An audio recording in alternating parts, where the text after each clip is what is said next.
Hello दोस्तों, नमस्कार, प्रणाम, जय श्री राम, जय श्री कृष्ण, राधे राधे।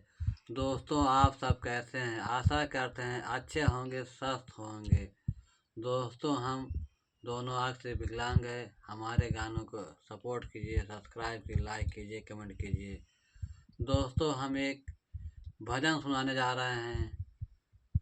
हमारे गानों को सपोर्ट कीजिए, लाइक कीजिए, सब्सक्राइब कीजिए।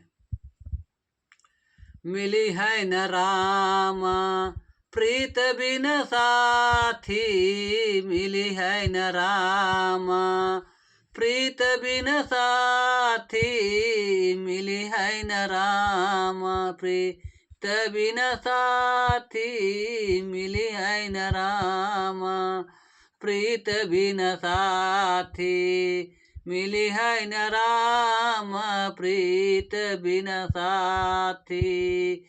चाहे कर गंगा स्नान, चाहे बन सन्यासी, चाहे कर गंगा स्नान, चाहे बन सन्यासी, चाहे जलाई डाल देहिया के चाम, चाहे जलाई डाल देहिया के चाम, मिली है न राम प्रीत बिन साथी, मिली है न राम प्रीत बिन साथी, प्रीत बिन साथी, प्रीत बिन साथी, मिली है न राम प्रीत बिन साथी, मिली है न राम प्रीत बिन साथी।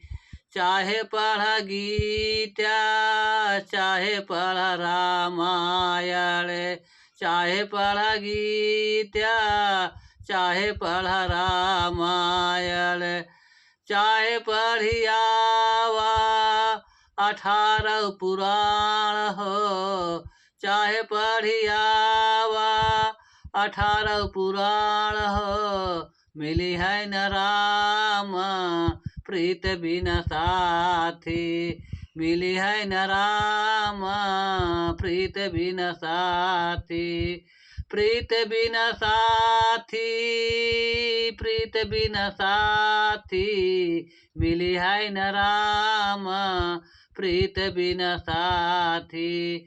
चाहे जाओ काशी, चाहे जाओ मथुरा, चाहे जाओ काशी, चाहे जाओ मथुरा, चाहे करी आयो चारों धाम हो, चाहे करी आयो चारों धाम हो, मिली है न राम प्रीत बिन साथी, मिली है न राम प्रीत बिन साथी, प्रीत बिन साथी, प्रीत बिन साथी, मिली है न राम प्रीत बिन साथी।